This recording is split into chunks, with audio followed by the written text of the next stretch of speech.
नमस्कार, आप देख रहे हैं एमबी नेटवर्क। मैं हूं आपके साथ पंकज यादव और बुलेटिन की शुरुआत करते हैं। साथ ही आपको बता दें कि आज वंदे भारत ट्रेन को प्रधानमंत्री नरेंद्र मोदी हरी झंडी दिखाएंगे। इसी के साथ आपको यह भी जानकारी दे दें कि आज इस दौरान उन्होंने मन की बात की इस दौरान की है और साथ ही बता दें कि 105वां एपिसोड प्रधानमंत्री नरेंद्र मोदी ने इस दौरान मन की बात में अपने पूरे किए हैं। साथ ही बता दें कि प्रधानमंत्री नरेंद्र मोदी ने मन की बात कार्यक्रम के जरिए देशवासियों से बात की है। मन की बात कार्यक्रम के 105वें एपिसोड को संबोधित करते हुए प्रधानमंत्री नरेंद्र मोदी ने कहा कि भारत में वैश्विक धरोहरों की संख्या लगातार बढ़ रही है। अब वैश्विक धरोहरों की संख्या 42 हो गई है। भारत का प्रयास है कि हमारे ज्यादा से ज्यादा ऐतिहासिक और सांस्कृतिक जगहों को विश्व धरोहर के तौर पर मान्यता मिले। इसी के साथ प्रधानमंत्री नरेंद्र मोदी ने आगे ये भी कहा कि भारत में एक से बढ़कर एक विश्व हेरिटेज साइट्स है और कुछ ही दिन पहले शांति निकेतन और कर्नाटक के पवित्र होयसड़ा मंदिरों को भी विश्व धरोहर घोषित किया गया है। बता दें कि प्रधानमंत्री नरेंद्र मोदी के मन की बात का ये 105वां एपिसोड है और साथ ही आज उन्होंने 105वां एपिसोड जो था वो संबोधित किया था। और साथ ही इस दौरान आपको ये भी जानकारी दे दें कि इस एपिसोड में पीएम मोदी ने नारी शक्ति वंदना अधिनियम के बारे में भी चर्चा की है। इसी के साथ आपको ये भी जानकारी दे दें कि आज प्रधानमंत्री नरेंद्र मोदी ने 105वें एपिसोड को संबोधित किया है। खबरों में आगे बात करते हैं, जहां पर प्रधानमंत्री नरेंद्र मोदी आज 9 नई वंदे भारत ट्रेनों को वीडियो कॉन्फ्रेंसिंग के जरिए से हरी झंडी दिखाएंगे। ये ट्रेनें 11 राज्यों के बीच में कनेक्टिविटी को बढ़ाएंगी। इन राज्यों में राजस्थान, तमिलनाडु, तेलंगाना, आंध्र प्रदेश, कर्नाटक, बिहार, पश्चिम बंगाल, केरल, ओडिशा, झारखंड और गुजरात शामिल है। इन ट्रेनों से धार्मिक और टूरिस्ट डेस्टिनेशंस पर भी कनेक्टिविटी होगी। नए शुरू होने वाली ट्रेनों में सुरक्षा के लिए कवच तकनीकी और साथ ही वर्ल्ड क्लास सुविधाएं हैं। ये पहली बार होगा जब इतनी संख्या में वंदे भारत ट्रेन अलग अलग राज्यों से रवाना होंगी। इन 9 वंदे भारत को मिलाकर संचालित होने के बाद वंदे भारत ट्रेनों की संख्या की बात की जाए तो वो 33 पहुंच जाएगी। इसी के साथ आपको यह भी बता दें कि रेलवे करीब 2 महीने बाद वंदे भारत का उद्घाटन करने जा रहा है। इनमें से 9 वंदे भारत में नए स्वरूप वाली वंदे भारत यानी कि ऑरेंज रंग की ट्रेन भी शामिल है।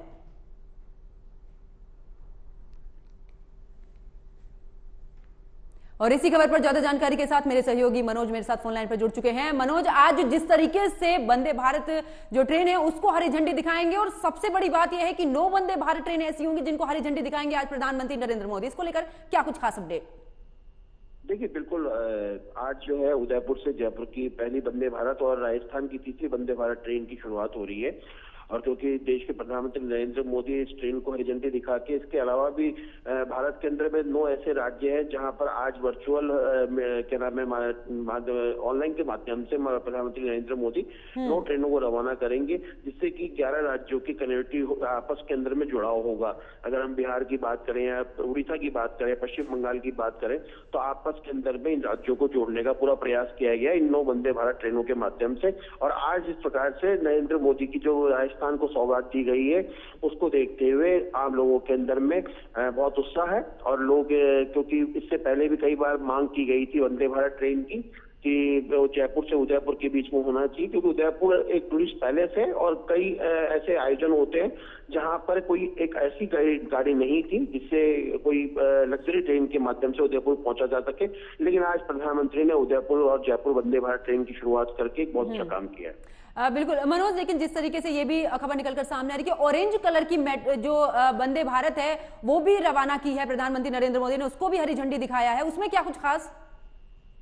देखिए, वंदे भारत ट्रेन इस बार जो है कुछ वंदे भारत ट्रेन का कलर चेंज किया गया है, लेकिन अगर हम ट्रेन के अंदर की बात करें तो सेम वैसी ही जो वंदे भारत ट्रेनें हैं वैसी ही रखी गई है। कुछ ट्रेनों के अंदर में पहले जो हमारी सीटें वर्चुअल घुमा करती थी, लेकिन अब उसके अंदर में क्या है, बहुत सारी ऐसे डब्बे हैं जिनके अंदर सीटों को घुमाया गया है और साथ में कुछ सीसीटीवी कैमरे पे हाई डेफिनेशन के कैमरे लगाए गए हैं।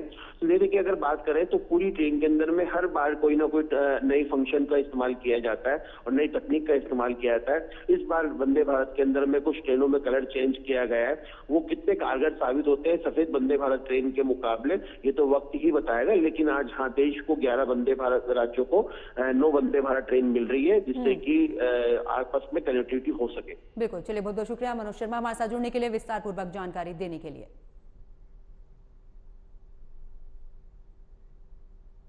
खबरों में आगे बात करते हैं, जहां पर विदेश मंत्री डॉक्टर एस जयशंकर न्यूयॉर्क में संयुक्त राष्ट्र महासभा के अध्यक्ष डेनिस फ्रांसिस और अन्य विदेश मंत्रियों के साथ में भारत संयुक्त राष्ट्र वैश्विक शिखर सम्मेलन में पहुंचे। इस दौरान उन्होंने भारत संयुक्त राष्ट्र विश्व शिखर सम्मेलन में विदेश मंत्री एस जयशंकर ने कहा कि नई दिल्ली G20 शिखर सम्मेलन के कुछ ही हफ्ते बाद ही हमारी मुलाकात हुई है। इस शिखर सम्मेलन में जो एक पृथ्वी, एक परिवार, एक विश्वास की थीम पर था, ये एक चुनौतीपूर्ण शिखर सम्मेलन था, एक चुनौतीपूर्ण अध्यक्षता थी, क्योंकि हम बहुत तीव्र पूर्व पश्चिम ध्रुवीकरण और बहुत गहरे उत्तर दक्षिण विभाजन का सामना कर रहे थे। लेकिन G20 के अध्यक्षता के रूप में हम ये सुनिश्चित करने के लिए भी बहुत सशक्त थे कि ये संगठन अपने मूल एजेंडे पर वापस आने में सक्षम रहे।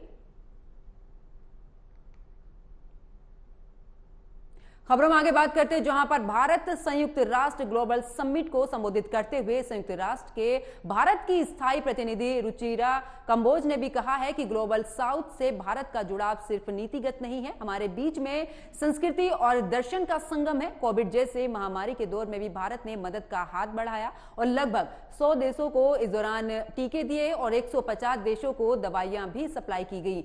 वहीं आपको यह भी बता दें कि भारत को वैश्विक फार्मेसी उपनाम भी दिया गया है। भारत हमेशा से खुद से पहले अपने भागीदारों की जरूरतों को प्राथमिकता देता है और यही वजह है कि हमने 160 से अधिक देशों को 2 लाख से अधिक लोगों को प्रशिक्षित भी किया है। तो भारत संयुक्त राष्ट्र ग्लोबल समिट में आपको बता दें कि जिस तरीके से भारत की अगर बात करें, स्थायी प्रतिनिधि रुचिरा कंबोज ने संबोधित किया। उन्होंने कहा कि भारत एक ऐसा देश है जो सबसे पहले अपने साथ में अपने भागीदारी देशों के बारे में भी सोचता है और खास करके बात की जाए कोविड के समय की, तो जिस तरीके से भारत ने 160 से भी ज्यादा देशों को, चाहे वो वैक्सीन हो या फिर मेडिसिन हो, इन सब चीजों को लेकर एक मदद की है, एक मदद का हाथ बढ़ाया है, जो एक बहुत बड़ी उपलब्धि भारत के लिए भी है और साथ ही तमाम दुनिया को भी ये सोचने के लिए कि अपने साथ दूसरों का भी भला किस तरीके से किया जाता है, भारत ने वो सीख जरूर दी है।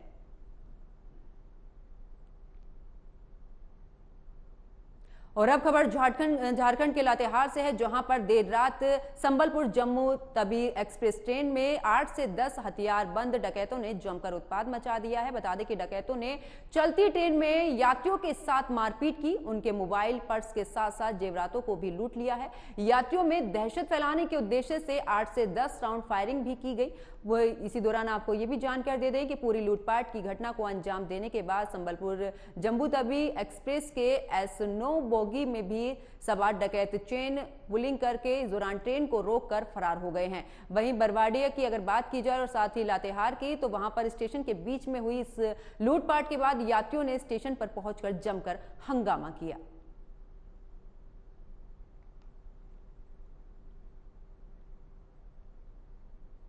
उधर वाराणसी में शनिवार को प्रधानमंत्री नरेंद्र मोदी की सुरक्षा में बड़ी चूक हो गई है। प्रधानमंत्री रुद्राक्ष सेंटर में बाबतपुर एयरपोर्ट पर जा रहे थे, तभी एक युवक पीएम के काफिले के पीछे दौड़ पड़ा।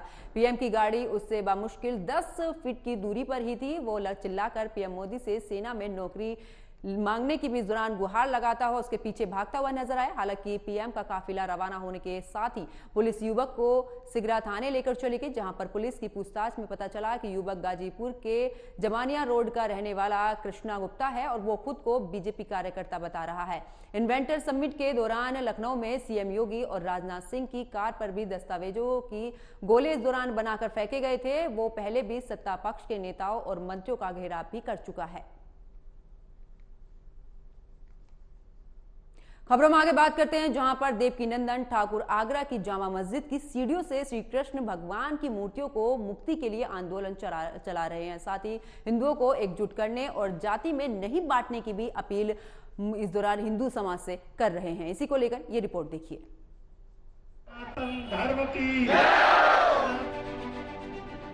ये भारत सनातनियों का था, ये भारत सनातनियों का है और ये भारत सनातनियों का ही।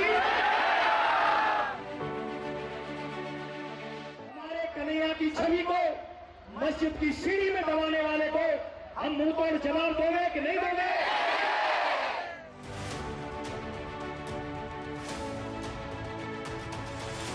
देवकीनंदन ठाकुर अब एक ऐसा नाम बन चुका है जिसे आज देश दुनिया के प्रत्येक हिंदू और बच्चा बच्चा जान चुका है। एक ऐसा नाम जो अपने पूरे जीवन को सनातन धर्म की रक्षा में समर्पित कर चुके हैं। आज इनकी पहचान हिंदू धर्म ध्वज के रक्षक के रूप में स्थापित हो चुकी है। जब चलत है तो जन सैलाब उमड़ पड़ता है। देवकीनंदन ठाकुर ने सनातन धर्म के प्रति लोगों को जागरूक करने में अपना जीवन खपा दिया है। विश्व प्रसिद्ध कथावाचक अपनी हर कथा में लोगों से सनातन धर्म ध्वज फहराने के लिए लोगों को सनातन धर्म पालन करने की अपील करते हैं। देवकीनंदन ठाकुर का साफ मानना है कि भारत का धर्म सनातन है और सदैव रहेगा। धर्म की, सनातन धर्म की, सनातन धर्म की। मैं ये नहीं कहता कि हम भारत में रहते हैं। भारत शुरू से सनातनियों का है। कुछ लोगों ने बीच में अपनी पूजा पद्धति बदली है। ये भारत सनातनियों का था, ये भारत सनातनियों का है और ये भारत सनातनियों का ही। देवकीनंदन ठाकुर लंबे समय से आगरा की जामा मस्जिद की सीढ़ियों से श्री कृष्ण की मूर्ति को मुक्ति का आंदोलन लंबे समय से चल रहा है। वे अपनी कथा में और प्रत्येक मंच से इस मुद्दे को उठाते हैं और लोगों से इस दिशा में कोशिश करने का आह्वान भी करते हैं। हमारे कन्हैया की छवि को मस्जिद की सीढ़ी में दबाने वाले को हम मुंह तोड़ जवाब दोगे कि नहीं दोगे?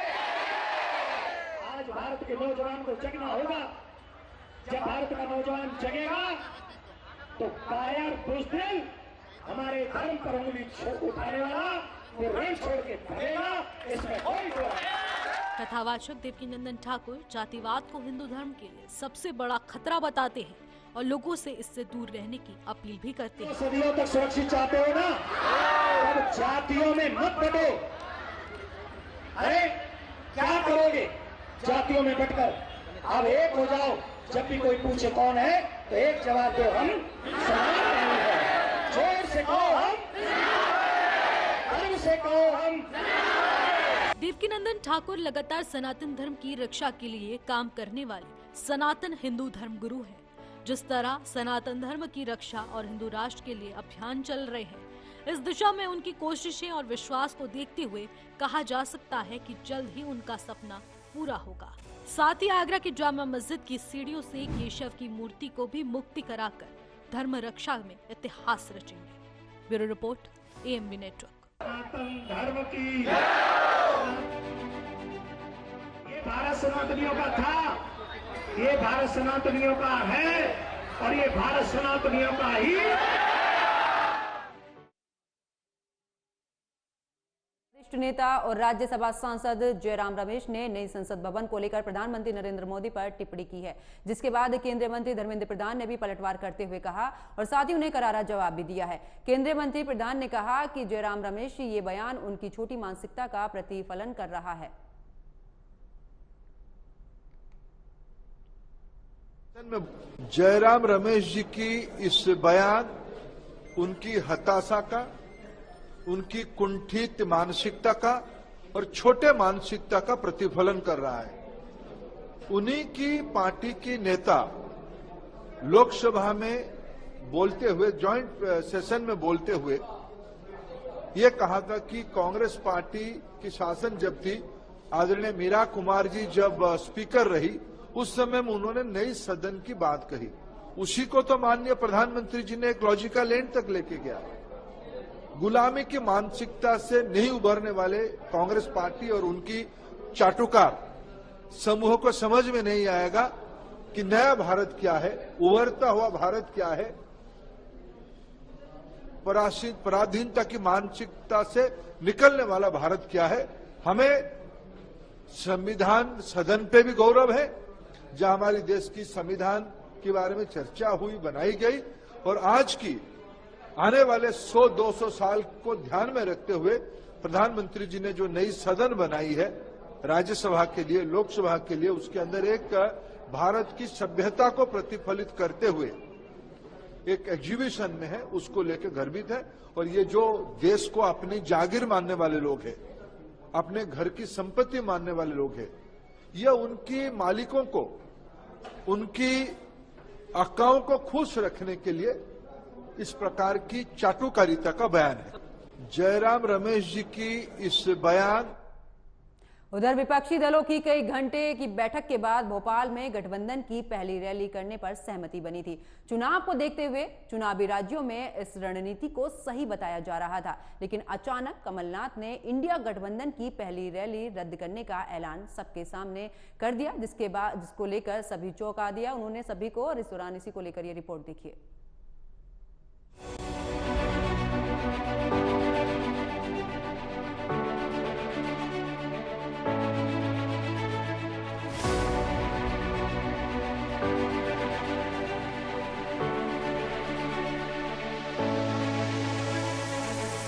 क्या विपक्षी गठबंधन में फूट है? क्या विपक्षी गठबंधन में एकता की कमी है? सनातन पर डीएमके नेताओं के बयान से कांग्रेस असहज है। सनातन विवाद पर कांग्रेस बैकफुट पर है। ये ऐसे सवाल है जो भोपाल में विपक्षी गठबंधन की रैली रद्द होने के बाद से उठ रहे हैं। भोपाल में अक्टूबर के पहले हफ्ते में इंडिया गठबंधन की पहली रैली होनी थी, जो टल गई है। इसके बाद से इंडिया गठबंधन को लेकर कई कयास लगाए जा रहे हैं। कांग्रेस नेता कमलनाथ ने जब रैली रद्द होने की खबर दी तो उन्होंने इसके पीछे कोई ठोस वजह नहीं बताई। रैली रद्द होने का फैसला इसलिए भी चौंकाने वाला है क्योंकि जब कांग्रेस प्रवक्ता पवन खेड़ा बोले कि उन्होंने होने वाली गठबंधन रैली की बात की, उस समय भोपाल में कमलनाथ ने इंडिया गठबंधन की पहली साझा रैली रद्द होने का ऐलान कर दिया था। सवाल ये उठता है कि इस फैसले की जानकारी कांग्रेस वर्किंग कमेटी की बैठक के लिए हैदराबाद पहुंचे कुछ नेताओं को क्यों नहीं थी? भोपाल में रैली रद्द करने के कांग्रेस के फैसले की जानकारी इंडिया गठबंधन के सहयोगी दलों को भी नहीं थी। तो वहीं कई राजनीतिक जानकारों का कहना है कि कई नेता चुनावी राज्यों में साझा रैली करने के पक्ष में नहीं थे। मध्य प्रदेश में कई सीटों पर सपा और आप ने चुनाव लड़ने का ऐलान किया था। सनातन पर डीएमके नेताओं के बयान से कांग्रेस असहज महसूस कर रही है। कमलनाथ ने पिछले कुछ सालों में अपनी छवि हनुमान भक्त कमलनाथ की बनाई है, जिसके टूटने का डर था। कांग्रेस विधानसभा का चुनाव स्थानीय मुद्दों पर लड़ना चाहती है। गठबंधन नेताओं के एक साथ जुटने पर चुनाव राष्ट्रीय बन जाता है। स्थानीय मुद्दों को उठाने का कांग्रेस को फायदा मिल रहा है। हालांकि अब इंडिया गठबंधन की रैली कहां और कब होनी है, ये सामने नहीं आया है। कयास लगाए जा रहे हैं कि इस रैली को दिल्ली में करने का प्रस्ताव दे सकते हैं। इस गठबंधन की प्रमुख पार्टी कांग्रेस है। नए गठबंधन में 28 दल हैं, सब अलग अलग विचारधारा के हैं। कई दलों को ऐसा है जो अपने राज्यों में कांग्रेस से मुकाबला कर रहे हैं। अगर विपक्षी गठबंधन ने इस तरह की समस्या को नहीं सुलझाया तो चुनाव में गठबंधन को इसका खामियाजा भुगतने की संभावना से इनकार नहीं किया जा सकता। Bureau report, AMB network.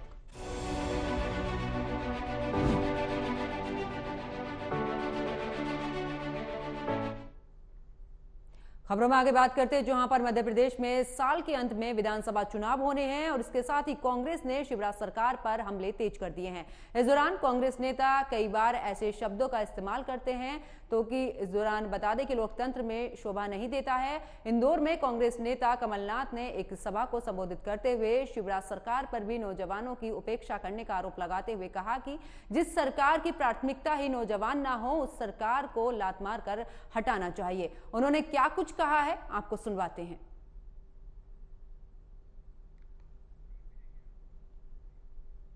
खबरों में आगे बात करते हैं, जहां पर भुवनेश्वर में केंद्रीय मंत्री धर्मेंद्र प्रधान ने राहुल गांधी के बयान पर प्रतिक्रिया देते हुए कहा कि राहुल गांधी ओबीसी विरोधी हैं, जबकि पीएम मोदी ने ओबीसी के पक्ष में ही कई काम किए हैं। उन्होंने और क्या कुछ कहा है, आपको सुनवाते हैं। किस मुद्दे पे मंत्रिमंडल से हमने कल राहुल गांधी जी के बयान को देखा था। मैं राहुल गांधी जी को याद दिलाना चाहूंगा, इतिहास को थोड़ा उनको पढ़े। पूज्य बाबा साहब आम्बेडकर जी ने किस मुद्दे पे मंत्रिमंडल से इस्तीफा दिया था, नेशनल गवर्नमेंट से क्यों इस्तीफा दिया था। एक प्रमुख मुद्दा था कि नेहरू जी के ऊपर उनका आरोप था कि ये ओबीसीओं को रिजर्वेशन देने के पक्ष में नहीं है। काका कालेलकर कमीशन को किसने लागू नहीं किया। मंडल आयोग को 80 के बाद उसकी सिफारिश आने के बाद 10 साल तक कांग्रेस पार्टी की शासन रही, लेकिन उन्होंने लागू नहीं किया। 90 में स्वर्गीय पूर्व प्रधानमंत्री विश्वनाथ प्रताप सिंह जी ने उसको लागू किया। उस समय में जो लोकसभा में जो वितर्क हुआ था, स्वर्गीय राजीव गांधी जी ने वो कांग्रेस पार्टी की ओर से बयान रखते हुए क्या कहा था, उन्होंने आपत्ति जताई थी मंडल कमीशन के बारे में, ओबीसी रिजर्वेशन के बारे में। जो जन्म तो ओबीसी विरोधी है, स्वभाव तो ओबीसी विरोधी है, ओबीसीयों के कल्याण के लिए जिन्होंने कुछ नहीं किया, ओबीसी कमीशन बना के संवैधानिक मान्यता देने वाला नेतृत्व का नाम है श्री नरेंद्र मोदी। नौकरी में ओबीसीयों की रिजर्वेशन को पक्का करने वाला नेतृत्व की नाम है नरेंद्र मोदी। नीट में रिजर्वेशन को ओबीसीयों के लिए पक्का करने वाला नेतृत्व की नाम है नरेंद्र मोदी। आप जब दायित्व में रहे, पीढ़ी दर पीढ़ी रहे, दशकों तक दायित्व में रहे, तब तो कुछ नहीं किया। हमने कल उधर भारत कनाडा के बीच जारी तनाव का असर भारतीयों पर पड़ने की संभावना से नकारा नहीं जा सकता। दोनों देशों के बीच तल्खी पहले से ही थी, लेकिन जब कनाडा सरकार ने भारतीय राजनयिक पवन कुमार राय को निष्कासित करने के फैसले से ये विवाद चरम पर पहुंच गया है। इसी को लेकर रिपोर्ट देखिए।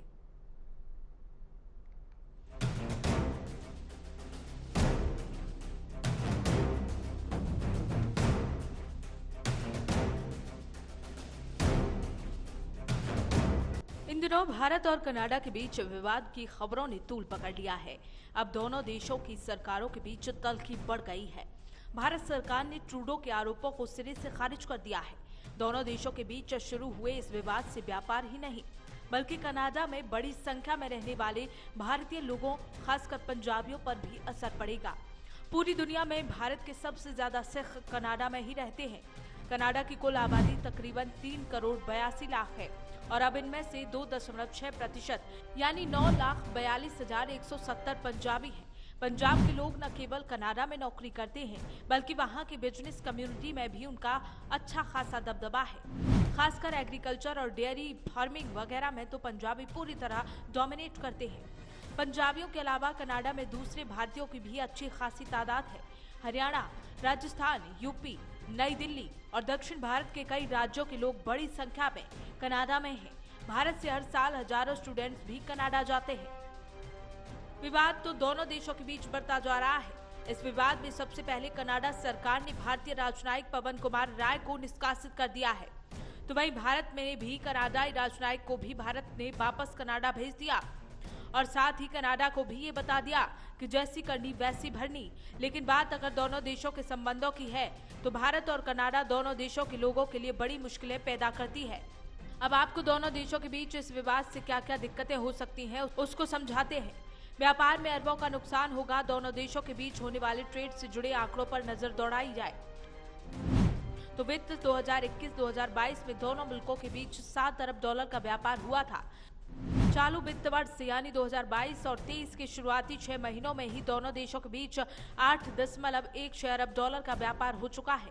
हालांकि G20 समिट के तुरंत बाद भारत और कनाडा के बीच मुक्त व्यापार समझौते यानी FTA पर चल रही बातचीत रुक गई है। मौजूदा तल्खी अगर लंबी खिंचती है तो दोनों देशों के बीच होने वाला कारोबार प्रभावित हो सकता है। कनाडा में पंजाबी किसान प्रभावित होंगे।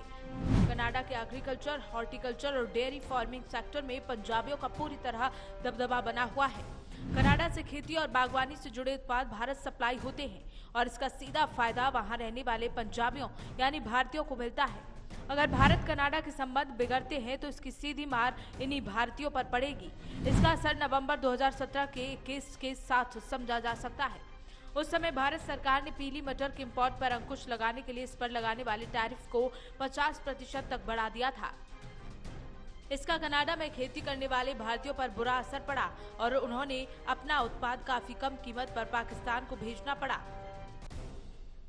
स्टूडेंट्स पर डिपोर्ट होने की तलवार भी लटक सकती है। कनाडा में इस समय पंजाब के तकरीबन 1,60,000 स्टूडेंट्स पढ़ाई कर रहे हैं। ये सब स्टडी वीजा पर वहां आए हैं। अकेले पंजाब से हर साल औसतन 50,000 युवा पढ़ने के लिए विदेश जाते हैं। ये नौजवान कनाडा और दूसरे मुल्कों में पढ़ाई के साथ साथ अपना खर्चा निकालने के लिए वहां छोटा मोटा काम भी कर लेते हैं। अगर प्रति स्टूडेंट्स 25 लाख रुपए भी फीस मानी जाए तो हर साल अकेले पंजाब से करीब 12,500 करोड़ रुपए विदेश जाते हैं। ये रकम वीजा फीस, कॉलेज फीस और विदेश में रहने के बदले चुकाए जाने वाले टैक्स के रूप में भरी जाती है। इसमें सबसे बड़ा हिस्सा कनाडा को ही मिलता है। कनाडा कभी नहीं चाहेगा कि उसकी ये इनकम खत्म हो।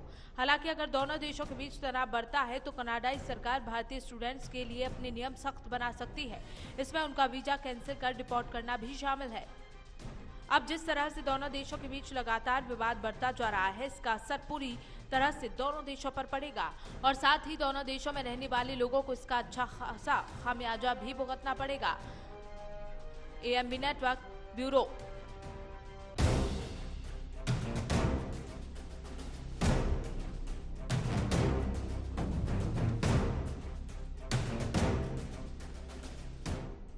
और मेरे साथ फिलहाल इतना ही। आप देख रही है एएमबी नेटवर्क। नमस्कार।